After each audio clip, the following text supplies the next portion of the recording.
$99. It's laser dude time and we're gonna do a review. Yes, we're gonna review. Talk about movies and comics too. Let's all go watch the review. I am a Batman fan, and I'm a Canadian man. I do top 10 lists, and I eat ketchup chips.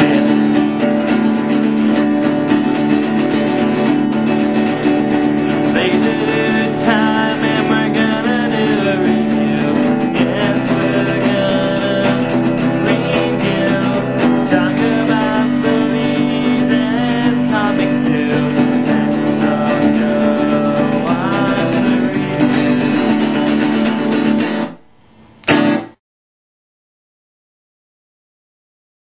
What's up, everyone? It's me, LaserDude99. So, I am here to review today Batman and Robin. Batman is called Batman Reborn.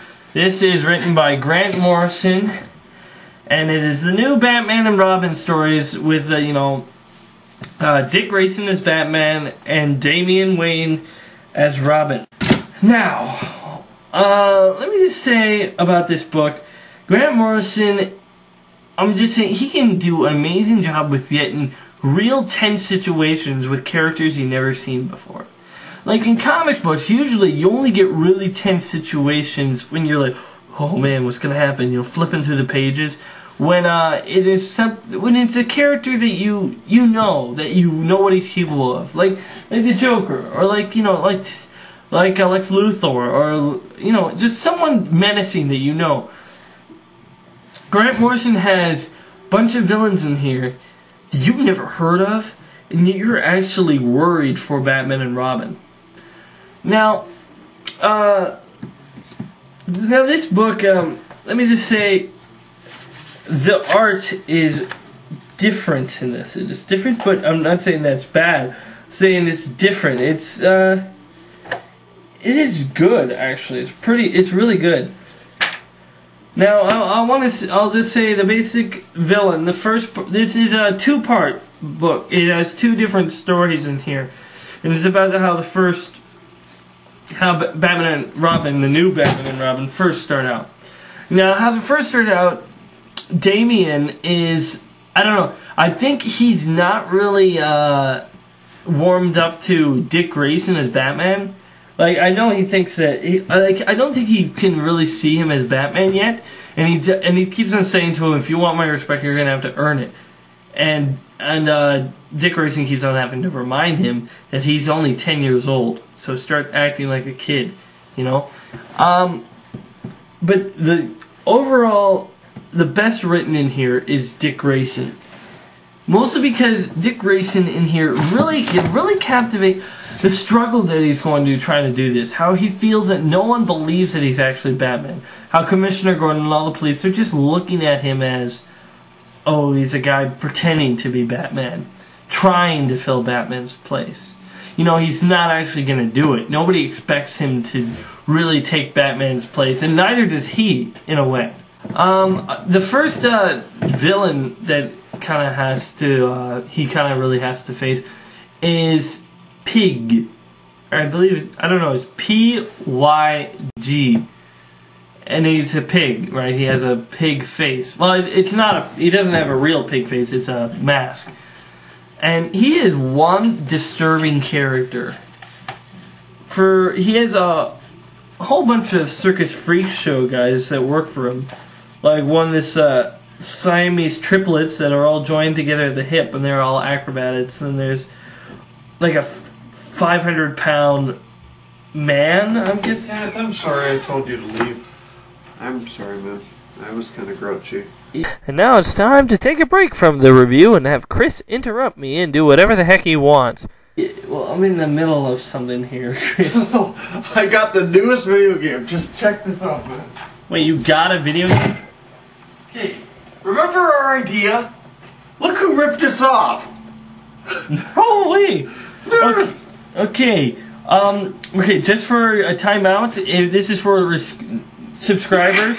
If you remember, I had written down.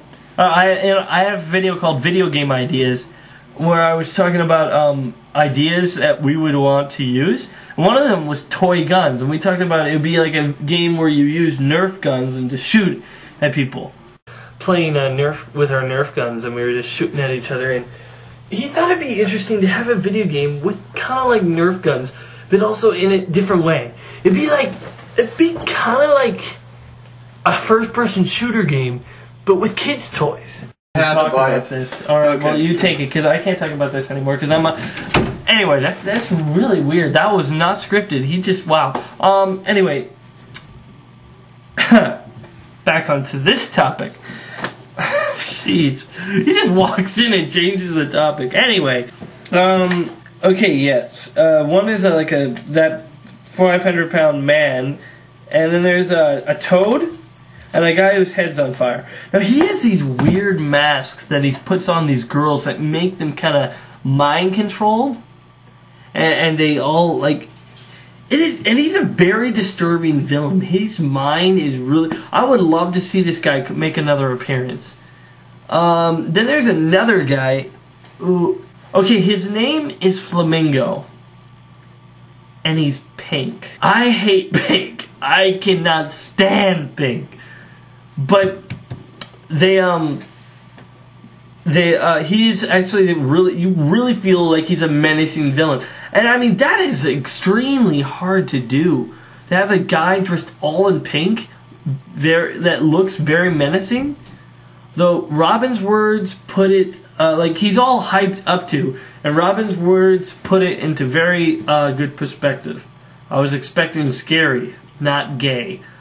I mean, really, he looks so... I don't... okay. I just, you know what I mean. I mean, I actually saw the issue of this, the comic book issue before I read this, and and I was gonna buy it because it was written so well, but I couldn't because it was all pink. The cover was entirely pink. I'm like, I am not having that in there. I don't care how good the story is.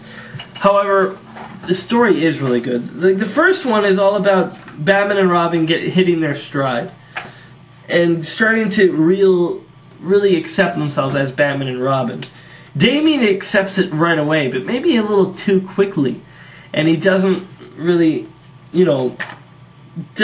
get how it works that well. To start out with. The second story involves the Red Hood. Now, of course, we know there's a whole bunch of Red Hoods, and since it's probably not too much of a surprise, I'm just going to say it. This might be a spoiler, but not really. It's not that much of a surprise. It's Jason Todd as the Red Hood. And he has taken himself a sidekick, which is one of the victims of the previous story, of the mask mind control thing. And she's working with him to try to cleanse Gotham of crime.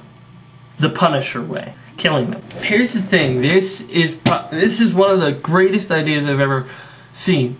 When Jason Todd was killed when he was Robin in the comics, what happened, if you don't know, is that people called, they left it up to the readers. They had two numbers. If you called this number, he lived. If you called this number, you'd vote for him to die.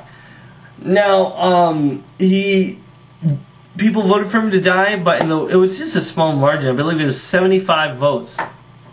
So, but he ended up dying. So in here, Batman and Robin get captured, right? And he sends a message to Gotham. If you want to, because people are not really, they're actually okay with this lethal force thing. Well, the civilians are. Of course, it's against the law.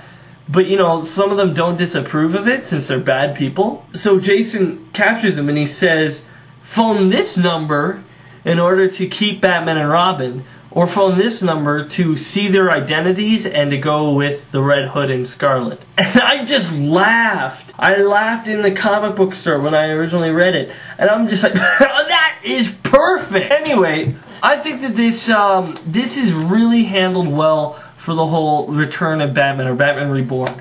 I think that it may not be exactly like a normal Batman book, but it's something that still reminds you of Batman. Now, the hover Batmobile, I'm still not sure of.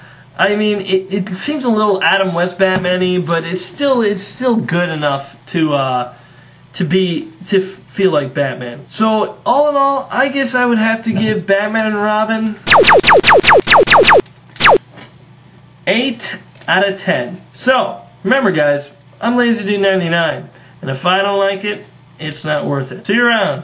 Be sure to check out more of my other videos on my channel, and wait for more coming soon.